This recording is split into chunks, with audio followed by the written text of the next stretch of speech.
그 박근혜 전 대통령 제가 언급한 것에 좀 많은 분들이 좋아해 주셨던 것 같아요. 피드백을 많이 받았는데 저도 좀 고민을 했습니다. 고민을 했고 근데 제가 아주 오래전부터 갖고 있었던 신념이기도 해요. 우리 보수 진영이 언제부터 이렇게 망가지기 시작했는가. 뭐 여러 가지 정치적인 이벤트들이 있었습니다만 우리가 현재 느끼는, 지금 이 시점에서 느끼는 우리 어떤 당의 부족한 부분들은 결과적으로 박 전 대통령의 탄핵을 막지 못했기 때문에 벌어졌다.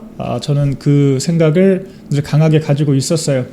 윤석열 정권 때부터 사실 그 박근혜 전 대통령 탄핵의 후과들이 너무도 많이 노출됐습니다.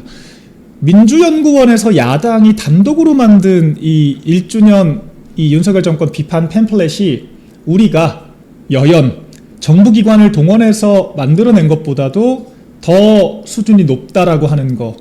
그러니까 여당이 전혀 기능을 못한다라고 하는 거. 청와대에서 제2요구권 행사하는데 여당에서, 당시 여당이었던 국민의힘에서 전혀 양곡법이 됐건 간호사법이 됐건 그 정책들의 문제가 뭔지에 대해서 짚어내지 못한다라고 하는 점. 당이 정책 역량이 전부 다 허물어지고 이 당협 기능들도 전부 다 망가지고, 그러니까 정말 유능한 재원들 있죠. 사실은 우리가 일을 할 때 절대 혼자 일할 수 없습니다. 위에서 끌어주고 아래서 밀어주는 그런 형태로 유기적으로 일을 해야 되고, 통상 저는 30대였잖아요. 대통령실 있을 때. 제가 20대 후반에 들어가서 30대 초반까지 일을 했는데, 사실 저한테 윤 대통령은 아버지보다 더 많으신 분이에요. 일단 연배가. 그러니까 제가 뭐 저보다 이제 어떤 직급이나 그런 제가 모시는 분이라고 하는 그런 걸 다 떠나서 기본적으로 세대 인식의 격차가 있고 좀 소통 과정에서 어색합니다. 이제 그럴 때 우리 이제 40, 50대 형 선배이었던 구간을 오가는 이 든든하게 받쳐주는 허리들이 있어야 이게 세대 간에 좀 유기적인 연계가 되거든요. 실제로 저도 한 40, 50대 정도 우리 실무자 형 누나들과 함께 소통하면서 이제 더 연배가 있는 우리 비서관 수석들과 좀 유기적으로 합을 맞춰 나갈 수가 있었고, 그런데 이 박 전 대통령 탄핵 직후에 너무도 많은 사람들이 이 특검이나 여러 수사들에 의해서 상처받고 인생 자체가 망가지고 진영을 떠났거나 정말 삶이 송두리째 망가지는 그런 아픔들이 있었습니다.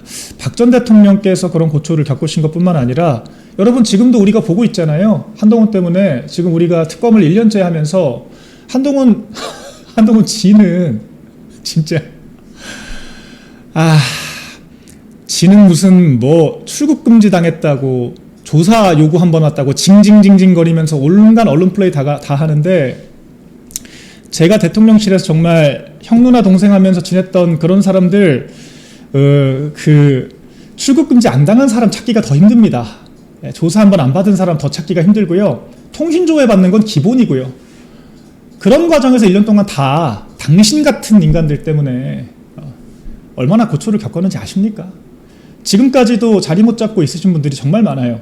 그때 정말 악의적인 프레임 때문에 지금까지도 악마화돼서 민간 기업에서조차도 쓰기를 꺼려하는 그런 분들은 정말 우리끼리 오죽하면 그런 얘기해요. 지금도 대통령실에서 같이 정말 처절하게 일했던 저희 동지들 만나면, 야, 우파가 되면, 우파에서 일을 하면 감옥에 가거나 거지가 된다. 정말 저희끼리 그런 얘기 할 정도로 정말 힘든 시간을 보냈습니다. 이 배신자들 때문에. 정답 나오는 것도 없죠. 수사박상 들어가면 기소도 못하고, 원희룡 장관도 기소 못했잖아요. 그런 생각들이 좀 스치면서 제가 약간 울컥했어요. 그래서 약간 그때 좀 울컥하는 감정을 좀 추스르면서 최대한 이야기를 하려고 노력을 했는데, 그때도 정말 많은 사람들이 고통을 받아서 우리 이 보수 진영의 계보가 끊겨버렸고, 그 이후에 지금도 윤석열 정권 이후에도 그 계보가 끊겨서 정말 제가 그때 사실 10월에 대통령실 나와서 망정이지, 제가 그때 대통령실 계속 있었다면 저도 지금 그 매일 수사받고 조사받는 대상 중에 한 명이 됐을지도 모르죠. 이런 정말 저 같은 소수의 사람들만 남아서 그때의 진실을 전하고 지금 역사적 사료를 남기는 거예요. 그렇지 않은 사람들은 모두 다, 이 배신자 그룹들은 내가 개엄 막았다 사기치고 다니는데 정말 처절하게 진영을 지키겠다고 그 엄동설안까지 띄었던 그 그 젊은 참모들은요, 지금도 오히려 숨어 지내야 되는 이런 부정의한 상황이 계속 벌어지고 있어요. 저는 이런 이 지경이 되는 데는 이 박 전 대통령을 지키지 못했다라고 하는, 각자 자기 당리당략만 따지면서 자기 사리사욕 챙기기 위해서 자기가 살기 위한 이런 주류를 악마화하고 자기만 개엄마 같다라고 떠드는 이런 거지 같은 프레임을 만들면서 정말 우리 진영이 힘들어졌다, 이런 생각이 들어요. 그래서 제가 박 전 대통령 곁을 좀 지켜드리고 싶다, 이렇게 말씀을 드렸고요. 여러분, 이분들 얼마나 가증스럽습니까? 먹던 우물에 침 뱉는 걸로 모자라서 독극물 타던 사람들이 이제 와서 박 전 대통령에 대한 국민적인 여론, 야, 그때 우리가 정말 선동당했구나, 잘못된 선택을 했구나, 이렇게 정치적으로 다시 인정을 받기 시작하니까 이제 본인들이 찾아가죠. 만나달라고. 본인들이 그렇게 또 읍소를 하고 있어요. 이 기회주의자들, 배신자 그룹들, 달면 삼키고 쓰면 뱉는 이런 자들 때문에 정말 우리 진영이 엉망이 됐다라고 하는 생각, 저는 지금도 분명히 하고 있고요. 우리가 그걸 2번을 겪었어요. 2번을. 앞으로 그런 아픔을 겪지 않아야겠다라고 하는 생각을 제가 그 이프 토론에서 좀 전달을 했던 것 같아요. 이제 그 다음에 뭐 OX 토론에서는 좀 정책들 얘기가 많았죠. 정책 얘기, 사실 뭐 연금이든 핵무장이든 우리나라가 좀 단독으로 할 수 있는 것들은 많지가 않고, 혹은 좀 현실 가능성 때문에 해결되지 않는 것들이 많은데, 일단은 뭐 제가 뭐 주택 연금 모기지라든가 뭐 여러 이 신구연금 분리에 대한 맹점, 이런 것들을 좀 최대한 짚어내면서 좀 정책적으로 들어볼 만한 이야기를 하고 싶어서 그런 부분을 좀 노력을 많이 했습니다. 네, 그래서 이제 그 부분은 좀 정책적으로 재밌게 들으셨을 것 같고, 아마 이 부분이 좀 제대로 안 들려서 아쉬우셨을 텐데, 제가 이준석 대표에 대해서 조금 혹독하게 비평을 했어요. 근데 이걸 가지고 불쾌해하는 팬덤이 있다면 저는 그 사람들이야말로 정말 정치를 잘못 이해하고 있고, 제가 이렇게 일러줘도 들을 생각이 전혀 없다는 방증밖에 안 된다고 생각을 합니다. 뭐 제가 직접 그분들 저 욕하는 거 찾아보지도 않지만, 뭐 그 영상 내용을 공유하는 것도 아니고 그냥 아무튼 부시렁부시렁 불만이더라고요. 이준석이 키워줬는데 이럴 수가 있냐, 배은망덕하다. 누가 누구를 키워줍니까 대체. 아니, 이준석 대표가 나는 국대다에 뭐 저 당선시켜주려고 미리 점 찍어놓고 대회 열었습니까? 오디션이라고 하는 게 뭐죠? 실력 가지고 평가하겠다고 굳이 오디션까지 열어서 제가 컨테스트에서 평가를 받아서 1등 했던 건데 만들어줬다라고 하면은 그건 오히려 본인들이 지지하는 사람들을 폄훼하는 거 아닙니까? 그러면은 시즌1 우승자들도 다 점지해가지고 된 거니까, 그럼 뭐 이준석 대표 받들고 살아야 되는 그런 부하들이에요? 저는 진짜 제가 임명직으로도 여러 정치인들과 함께 했습니다만 저는 이런 식의 주장을 하는 팬덤은 본 적이 없어요. 그러니까 제가 이준석 대표와도 함께 했었고, 윤석열 대통령을 제가 제일 오래 모셨었고, 저는 쌍권 지도부에서도 최연소 대변인으로 제가 1년 넘게 일을 했었고요. 제가 지금 장독 대표도 모시고 있습니다. 저는 우리 당에서 철저한 조직이 우선이라고 하는 마음가짐 아래 제가 참모가 되고자 하는 그런 마음으로 늘 임하고 있기 때문에 어떤 지도부가 오건 저에 대해서는 쓰임이 있다라고 생각하신다고 봐요. 근데 저한테 그렇게 임명해 주신 분들도 그런 식으로 얘기 안 합니다. 내가 너 임명해 줬는데 어떻게 나한테 그런 얘기를 해? 저 윤 대통령에 대해서도 쓴소리 할 때 있고요. 제가 권성동 원내대표에 대해서도 좋게만 얘기하지 않아요. 장 대표도 제가 심지어 제가 현재 모시고 계신 분임에도 불구하고 실무 행정 인사 아쉬움 얘기할 때 있습니다. 얘기하면 안 돼요? 왜 이렇게 권위주의적인 생각을 가지고 있지? 그러니까 결과적으로 그게 바로 이제 주류 뭔가 조직과 함께 간다라고 하는 인식이 부족하다, 그런 방증이 아닌가 생각이 드는데, 제가 어제 토론에서 했던 이야기를 좀 곱씹어 보셨으면 합니다. 저도 되게 합리적인 사람이에요. 그러니까 제가 그 최재형 참가자의 합리라고 하는 말에 좀 꽂혀서 좀 깊게 그 논증을 했는데, 합리적인 얘기를 하는 것 자체가 좋으면요, 철학을 하시면 된다고 저는 생각을 합니다. 정치의 본령은 설득이에요. 설득의 요소는 논리적인 정합성도 있지만 감정의 호소가 있고, 그 사람 그 자체가 그냥 좋을 수도 있고, 정말 여러 가지 형태의 요소들이 있어요. 근데 오직 논리적인 정합성 하나에 함몰돼서, 심지어 근데 그 논리적인 정합성이라고 하는 것도요, 본인만의 정의에 빠져 있잖아요. 내가 정의 내린 부정선거는 이거야, 내가 허락한 부정선거의 정의는 이거야 라고 정해놓고 그 틀 안에서 나는 맞는 주장을 하고 있어 라고 이야기를 하니까 그 주장의 논리적 정합성 자체도 자기 세계에 빠져 있는 것이고 대중적인 설득력이 없다라고 제가 이야기를 했습니다. 뭐 틀린 말을 했죠? 그러니까 이를테면은 이준석 대표가 얘기하는 부정선거론이라고 하는 거, 특정 세력을 돕기 위해서 조직적으로 조작을 했다라고 하는 것이 그것만 부정선거 음모론의 정의라고 자기네들끼리 정의를 내려놓고, 지금 선관위에서 부정선거가 있는 건 맞지만 그것은 그냥 사전적으로 옳지 않다는 거지, 전산조작이 됐다는 거지, 사전투표에서 너네들이 말하던 그 음모론적인 그 부정선거는 아니잖아, 내가 정의 내린 그 부정선거는 아니잖아, 이런 얘기를 하는 게 무슨 의미가 있냐고요. 우리가 지금 뭐 학술대회 합니까? 우리가 뭐 좀 논문 쓰는 거예요? 그런 거 하고 싶으시면요, 그 소크라테스처럼 그 학자들, 철학자들끼리 교류하면서 삼파술 이런 걸로 그 정반합의 가치를 찾으시면 돼요. 어떤 거냐면요, 여러분, 철학이라고 하는 거는 설득력이 필요하지 않습니다. 나 혼자만 진리를 깨달아도 돼요. 가장 비본질적인 것들을 하나씩 배제해서 그 안에 본질적인 거 하나 남기고 이 본질적인 것을 내가 찾았다라고 하는 자위하는 게 철학이에요. 자, 이거 폄훼를 하는 게 아니라 그게 철학이라고 하는 영역이고, 정치는 다릅니다. 정치는 가장 많은 대중의 공감성을 끌어안을 수 있어야 되고, 국민의 눈높이에서 언어의 볼륨을 맞춰줄 수 있어야 돼요. 언어의 볼륨을 못 맞추니까 지금 개혁신당이 2%밖에 안 되는 거잖아요. 제가 이 얘기를 한 게 누군가를 비난한 건가요? 저는 오히려 개혁신당 안타까워서 제가 드린 말씀이에요. 제가 그 진리추구의 관점에서의 토론을 못했으면은 제가 10번 넘게 입상을 못했겠죠. 우승을 못했겠죠. 어떤 입장에 서건 간에 각자 수사적인 레토릭을 만들 수 있습니다. 이준석 대표처럼 자기만의 정의를 만들어 놓고 자기의 정의 안에서 상대방을 논리적으로 찍어 눌러서 이기는 거는 그냥 저희가 숨쉬듯이 일상적으로 했던 것들이에요. 정치는 그게 아니라고요. 제가 여러분들과 소통하면서 논리로만 이야기하지 않지 않습니까? 우리가 겪어왔던 과거 이 역사들에 대한 우리 어떤 공감대, 우리 서로가 공유할 수 있는 감정 같은 것들, 우리가 지켜야 될 공통의 가치, 이런 것들을 우리가 안고 나아가는 거잖아요. 때로는 불합리하더라도 내 옆에 동지가 아플 때 내가 지켜주는 거, 내가 봤을 때 넌 합리적이지가 않아, 다 쳐내면, 여러분, 그게 무슨 정치입니까? 그건 사법체계에서 하는 거죠. 안 그런가요? 당신이 지금 하는 게 합리적이지가 않잖아, 내가 봤을 때 네가 잘못했네. 그럼 정치를 왜 하냐고요. 어디 법조인이 되시거나 교수를 하시면 되잖아요.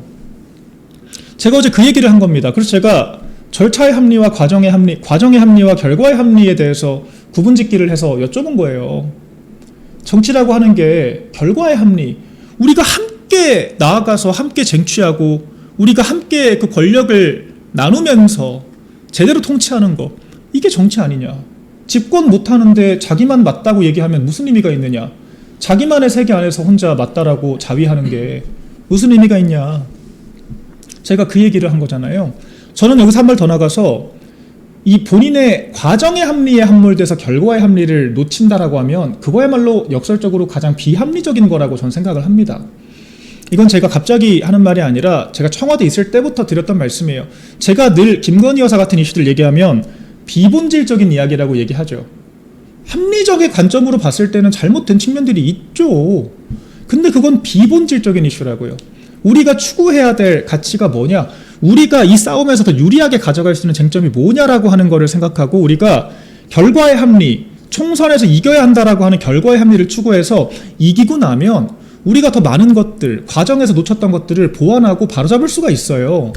근데 선거에서 치면 모든 게 다 부정되는 게 정치예요. 그렇기 때문에 과정의 합리에 함몰돼서 결과의 합리를 놓치면 역설적으로 가장 불합리한 사람이 된다고요. 나 합리적이야 라고 자위하는 거라고요. 그 얘기가 이해하기가 어렵나요? 본인이 지금 정치 이 링 위에 있잖아요. 우리가 지금 서 있는 링이 정치권이지 않습니까? 아니, 철학자 하면 그렇게 하시라고. 제가 그거 더 잘해요. 철학하고 학문하는 거 제가 더 잘해요. 그렇지만 때로는 우리가 침묵할 줄도 알고 우리 팀을 위해서 희생할 줄도 알고 같이 나가는 거, 그게 정치라는 거예요. 제가 어제 그 얘기를 한 겁니다. 그 얘기. 근데 이게 이제 그런 얘기를 이해할 줄 알면 이 어떤 아무튼 우리 합리적이고 양당은 못났으니까 우리가 더 잘났어 이제 이런 얘기하면서 제3지대 정치를 뭐 저렇게 버티기 힘들겠죠. 네, 진짜 합리적인 사고가 된다면 뭐 그런 얘기를 드린 거고요. 네, 그래서 저는 그렇게 생각합니다. 이 모든 조직, 공동체, 심지어 국가도 모순적이에요. 불합리한 부분들이 많습니다. 우리 조직생활 다들 하시다 보면은 얼마나 불합리해요. 상사도 불합리하고 룰이 있지만 누군가한테는 제대로 적용되지 않고 우리가 그렇다고 사사건건 그 조직의 룰에 반기를 들고 뛰쳐나가면 문제가 해결되나요? 그렇지 않죠. 더 나아가서 정당이라고 하는 단위, 국가라고 하는 단위, 우리나라도요 정말 많은 모순점을 안고 있습니다. 우리가 일제 치하를 비판하지만 정작 우리도 베트남 전쟁 등에서 민간인들에 대해서 정말 잔악한 일들을 많이 저질렀어요. 하지만 우리가 저질렀던 행위들에 대해서는 우리가 인정하지 않죠. 우리가 피해자였던 것들을 주로 기억하고 분노의 감정을 불지피려고 하죠. 그런 얘기 우리가 굳이 하지 않습니다. 왜냐? 때로는 모순적이지만 그럼에도 불구하고 우리가 지켜야 하는 것이 나라기 때문에, 우리가 지켜야 하는 것이 이 대한민국의 순국 선열들이 이끌어왔던 우리나라에 대한 이 의지이기 때문에, 의지, 그런 거거든요. 제가 생각하는 조직과 공동체라고 하는 것은 지켜야 될 우리나라니까 우리가 감내하는 거예요. 다 오라서가 아니라. 나라가 없으면 어떻게 됩니까? 누가 우리의 생명을 지켜주고, 누가 우리의 사유재산을 지켜주고, 누가 우리 공동체 질서를 지켜주겠어요? 국가라고 하는 것이 필요하기 때문에, 우리가 정말 국가가 없는 삶을 처절하게 겪어왔기 때문에, 때로는 그 국가가 우리 개개인에게는 너무도 불합리한 요구를 할지라도 국가의 원형을 지켜야 한다라고 하는 게 우리가 애국심이라고 하는 마음, 강요하는 게 아닙니다. 스스로 스스로 사유를 하는 거예요. 왜 나라가 필요한가? 왜 때로는 나보다 조직이 먼저고 왜 나보다 국가가 먼저인가? 제가 그런 이야기를 좀 이렇게 정리해서 드리려고 했고, 제가 굉장히 질문을 좀 효율적으로 배치를 하면서 나름 전달을 드렸다고 생각을 하는데, 뭐 본인들도 내용에 대해서는 반박할 게 없으니까 내용 얘기는 안 하고 무슨 뭐 배은망덕이 어쩌고 이런 구태적인 이야기나 하고 있는 게 아닌가 생각이 들고, 이런 것들은 저는 우리 지지자뿐만 아니라 좀 많은 분들께서 좀 곱씹어봤으면 좋겠는 부분이에요. 거대 양당 전부 다 이상한 부분들이 있죠. 맨날 검증받고 정말 여러 사람들의 스펙트럼이 존재하는데 왜 이상한 사람과 이상한 사건이 없겠습니까? 근데 그 사건 사고 몇 개에 얽매여서 그 집단의 본질, 그 사람들의 본질을 보려고 하지 않으면 그거야말로 정말 우리가 한눈만 뜨고 다니는 그런 상황이 아닐까 생각이 들어요. 우리 당에도 많은 약점들이 있죠. 왜 제가 그걸 모르겠습니까? 뭐 전과자를 공천하기도 하고 우리 정권들의 과오도 있죠. 근데 우리 당이 더 잘한 부분들도 있고 우리 당이 집권했을 때 지킬 수 있는 가치가 더 많기 때문에 우리를 지지해달라고 호소하는 거, 그게 정치 아니겠어요? 그 정치의 본령에 대해서 제가 어제 좀 펜앤마이크 나는 보수다 토론회를 통해서 좀 다 같이 공유하고 싶어서 제가 이준석 대표를 사례로 꺼낸 것이고요. 네, 그걸 뭐 특정 정치인에 대한 공격이다 이렇게 받아들이면서 수용을 하는 순간 그거야말로 굉장히 편협한 좀 정치적인 해설이 아닌가 그렇게 보고, 또 제가 어제 시간 관계상 좀 못 여쭤봤는데 저는 이준석 대표가 왜 우리 지지자들한테 미움받는가에 대해서 좀 개혁신당 지지자분들도 곱씹어 봤으면 합니다. 윤 전 대통령과 내가 싸워서 그렇다? 이건 정말 유치한 생각이에요. 특정 정치인들과 싸워서 그 지지자들이 나를 싫어한다? 그런 개념이 아닙니다. 정치는 기본적으로 유권자들과의 약속이에요. 나를 찍어준 당원 지지자들에 대한 약속. 그 약속을 못 지켰기 때문에 지지자들이 지지를 철회하는 겁니다. 신의를 배반했기 때문에. 이준석 대표가 그 당시에 당대표가 될 수 있었던 이유가 무엇일까요? 이준석 대표 혼자 잘나서가 아닙니다. 그때 우리가 이 젊은 세대들의 바람을 불러일으켜서 정말 대선 한번 제대로 이겨보자. 그래서 우리 당원분들께서 이준석 대표 그 바른미래당에서 와서 그때 그 비호감도 높을 때도 찍어주신 거잖아요. 그 조직이라고 하는 것도 제가 아는 여러 정치인들도 같은 마음으로 이준석 대표가 어떤 보훈을 할 사람이 아니라는 걸 알면서도 자발적으로 다 그렇게 지원했던 거예요. 그걸 갚아달라는 게 아니라 그 기대에는 부응을 해야죠. 빚을 갚으라는 게 아니라 왜 뽑아줬을까? 근데 그 신의를 저버리지 않았습니까? 명태균 씨랑 다니면서 선거를 이겨야 한다라고 하는 우리 당원들의 이 절박한 가슴에 대못을 박았잖아요. 저한테 무슨 이준석 개통이었다 이런 얘기 하시는데 저는 이준석 대표 도망 다닐 때 안 따라갔어요. 저는 열심히 실무하던 사람이에요. 저도 자리에 앉아서 제가 그 AI 윤석열이니 뭐니 그런 것들 실무 행정하면서 저도 이를 부들부들 갈았던 사람입니다. 우리가 밤새 일하면 뭐하냐. 저렇게 밖에 나가서 가출하고 떠들면 우수수수 지출 다 떨어지는데 저는 기본적으로 실무 행정에 대한 존중이 큰 사람이에요. 그리고 나서 이준석 대표가 돌아와서 그때 캠프가 정상화됐던 건 이준석 대표의 공이 아닙니다.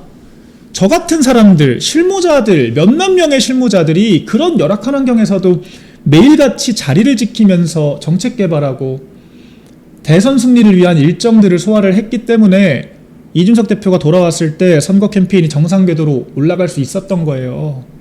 모두가 그런 식으로 난 모르겠다라고 다 도망가 버리면요. 누가 조직을 지키고 누가 자리를 지키겠습니까? 제가 지금 어려운 이야기를 합니까? 저도 그때 정책 개발하면서 일을 갈던 사람 중에 하나라고요. 어떻게 이럴 수가 있나. 말을 안 했을 뿐인 것이지. 근데 그것을 내가 나가면은 뭐 10%가 빠지고 들어오면 15%가 들어오니까 내가 지금 뭐 전국을 주도하고 있다. 이런 이야기를 하면요. 그건 정말 이 실무 행정을 하는 이 당사자들 그리고 이 당원 유권자들에게 정말 돌이킬 수 없는 저는 무례를 가하는 거라고 생각을 해요. 그때 정말 많은 분들이 또 이제 마음의 상처를 받으신 것이고요. 그런 감정들이 지금까지 다 이어지고 있는 거지. 무슨 윤석열이랑 싸워서 내가 미움받는다? 음모론자들 무슨 뭐 틸튜버들이 많아서 나를 욕한다? 이거는 저는 정말 적합하지가 않다 생각을 하고 뭔가 우리가 뭐 범보수로 뭘 하고 싶다? 조선일보가 떠들면 뭐 합니까? 정치인들 본인이 그런 신뢰를 회복하기 위한 노력을 안 하는데 지금도 자기만의 세계에 갇혀서 자기만의 논리를 만들어 놓고 그 틀 안에서 내가 맞다고 이야기를 하는데 그런 정치인에게 누가 잃어버린 신뢰를 다시 돌려주겠어요? 제가 어려운 이야기를 하는 게 아니라고 생각을 하고 저는 늘 자유 속에서도 질서를 찾아야 한다고 생각하는 사람이고 제가 그 당시 청와대로 갔던 것도 너무도 당연해요. 오히려 저한테 그런 오퍼를 해주신 청와대 관계자분들도 저 같은 사람들이 들어올까에 대한 고민을 하셨다고 해요. 그만큼 저도 이제 대외적인 이미지는 굉장히 좀 반조직적인 이미지였을 수 있다는 거죠. 하지만 제 마음속에는 늘 조직이 우선이라고 하는 것. 그때 제 인터뷰들도 하나씩 보시면은 전부 다 조직이 잘 되기를 바라는 마음이 담겨 있습니다. 제가 당시 방법적으로 좀 서툴고 제가 조직 안에 내 집단 형성이 덜 돼 있었던 그런 미숙함이 있었을지언정 저는 늘 조직이 우선이었고 저 행정관 들어가서요. 저 월급 300만 원대 막 받으면서 새벽 6시 출근하고 밤 10시 퇴근해서 자정까지 보고서 쓰고 이랬어요. 최저임금 거의 받으면서 저 2년 반 동안 일했습니다. 진급도 못하고 나이어리다고. 오죽하면 제가 나중에는 교수 관료 제가 뒷바라지 하려고 여기 들어와 있냐 진짜 심각한 현타를 느낄 정도로 저 그렇게 일했어요. 얻는 거 없이. 저 방송 뛸 때가 훨씬 자유로웠고요. 훨씬 넓은 공간에서 할 수 있는 게 많았어요. 하지만 그 당시에는 아니 우리가 윤석열 대통령 뽑아놨고 우리가 당선시켰고 우리가 만들었는데 집권 1년도 안 돼서 지지율 떨어지고 동력 꺼져버리면 안 되잖아요. 그러니까 저는 정권 지키려고 간 겁니다. 근데 무슨 배신을 했다, 뭐 누구를 배신했다는 거예요. 윤석열 대통령 캠프에서 일했고 여당의 대변인이었던 제가 윤석열 청와대 들어가서 정권을 위해 일하는 게 누구를 배신한 겁니까? 제발 좀 해괴한 주장을 펼치지 마시고 제가 하는 이야기에 좀 본질을 보셨으면 해요. 본질. 집권을 하는 것이 정치의 목적이에요. 우리의 목적에 맞게 행동을 하시라고요. 게임 좋아하시죠? 젊은 남자들 많으시면? 우리가 게임할 때 우리가 상대 넥서스를 파괴해야 이기는 게 목적이면 넥서스를 파괴하면 돼요. 그 목적을 달성을 못했는데 아무튼 내가 슈퍼플레이에서 나는 빛났어 라고 자위했다고 해서 결과가 달라지지 않아요. 주어진 룰에서 움직이시라고요. 저 어려운 얘기 하는 게 아니라고 생각을 하는데 그래서 어깃장을 놓으시는 분들이 계시다. 그래서 제가 굳이 그 토론의 해설을 좀 해드리는 겁니다. 이해를 하셨으면 하고 그래서 제가 마무리 발언 때는요 좀 그런 얘기를 하고 싶었어요. 저도 사실 굉장히 누군가에게 좀 기대면서 자라지 못했던 사람입니다. 제가 고등학교 2학년 때 제 스스로 자퇴를 하겠다고 결정을 했고 저는 제가 선택하고 책임지는 삶을 살아왔어요. 제가 아까 그 우리 브이로그에서도 나 마음대로 한다. 저는 제 마음대로 합니다. 제가 선택하고 제가 책임져 왔기 때문에, 누군가가 대신 해주고 대신 책임져 준 적이 없기 때문에, 저는 그래서 늘 당당하고 제가 선 무대에서 제 역량에 최선을 다하고 남에게 받는 평가가 아니라 제가 할 수 있는 퍼포먼스에 집중을 해요. 저는 그런 사람이었습니다. 그래서 제가 정치권에 와서도요, 저는 그저 재밌었습니다. 처음에는 정책을 하는 게 좋았고, 많은 분들이 이제 저를 필요로 해주시는 것이 좋았고, 처음에는 그렇게 정치를 시작을 했죠. 그리고 저는 제가 정치를 한다는 얘기를 하는 것도 굉장히 나쁘고럽게 생각을 했어요. 그런데 제가 청와대에서 2년 반 동안 이 조직이라고 하는 것을 안에서 정말 깊게 경험을 하고, 제가 그 조직을 나와서, 저 나올 때도 별로 안 좋게 나왔습니다. 정진석 실장이랑 제가 대판 싸우고 나왔다고 말씀드렸잖아요. 한동훈 때문에. 그때 제가 정말 젊은 사람들이 또 이렇게 배신을 하나, 저는 그랬어요. 그 당시에는. 우리가 결과적으로 교수, 관료, 검사들 뒷바라지하려고 들어와 있나? 전 그래서 제가 교수 되고 싶다는 생각을 한 거예요. 차라리 저는 원래 남 탓하는 사람이 아니라 통제 가능한 제 노력을 하는 게 제 가치관이고 인생의 제 알고리즘이에요. 그래서 제가 보수 정권은 그래서 나빠 이게 아니에요. 그럼 내가 기관 가서 돈 벌면서 유학 가서 학위를 받아와야겠다. 저는 그렇게 생각을 했습니다. 근데 그 시점에 결과적으로 정권이 버티지 못하고 계엄 사태까지 가버린 것이고, 제가 그때 정말 많은 사람들, 이렇게 우리 우파 진영이 힘들어지니까 똘똘 뭉쳐서 싸울 수가 있구나. 전우회라고 하잖아요. 전우회. 과거 왜 저라고 아쉬운 게 없고 서러운 게 없고 서운한 게 없었겠어요. 그러나 다 잊고 일단 우리가 싸워서 이겨야 될 거 아니에요. 그래야 우리가 이겼어야 이런 고초를 안 겪죠. 그때 그렇게 처절하게 싸우면서 또 내가 진짜 힘들 때 나는 내가 혼자 해왔다고 생각을 했는데 나를 지켜주시는 분들이 계시는구나. 그 생각을 하면서 제가 정치라고 하는 것, 조직이라고 하는 것을 더 강하게 이해를 하게 된 겁니다. 정치가 뭐고 조직은 어떠해야 하는지.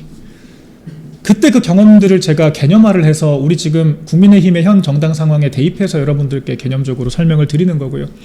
그래서 제가 마지막에는 저는 혼자라고 생각했고 혼자 결정하고 책임진다고 생각을 했지만, 제가 이 정치라고 하는 무대에서 많은 분들이 저한테 기회를 주고 또 저를 지켜주시고 저를 지켜봐 주시면서 우리가 이제 같이 간다라고 하는, 정치라고 하는 개념을 알게 됐다. 그런 소감을 좀 전하고 싶었습니다. 그래서 나름대로는 어제 토론이 제 정치에서의 제가 5년 정도 이제는 있었죠. 이 정치권에서 겪었던 저의 그 삶의 그 시간의 기승전결을 나름대로 좀 보여드리고 싶은 그런 목적이었고요. 그 부분을 이해하지 못한 일부 좀 팬덤 분들에 대해서는 좀 아쉽다는 마음을 전하고 좀 이해를 해보셨으면 합니다. 저라고 하는 사람의 가치관이 어떤지. 저는 굉장히 일관되게 살아왔습니다. 특정인에 대해서 저는 찬양하거나 특정인에 대해서 그렇게 뭐 줄 타고 다니는 정치 하지 않고요. 그러니까 제가 지도체계가 바뀌고 정권이 바뀌고 어떤 체제가 오건 간에 제가 주인공이 되려고 하지 않기 때문에 저는 쓰임이 있다라고 다들 생각을 해주시는 거라고 봐요. 저는 그런 사람들이 많은 조직이 건강한 조직이라고 생각을 합니다. 자기만 주인공 되고 싶어하는 오준 무가요 같은 사람들이 많으면 그럼 정말 배가 산으로 가는 거예요. 노젓는 사람은 없고 소 키우는 사람은 없고 다 그냥 대장놀이만 하고 싶어하는, 우리가 그런 조직을 떴다방 조직이라고 하는 거예요. 네, 그래서 그런 정치를 하지 않기 위해서 제가 지금처럼 이야기를 하고 있다.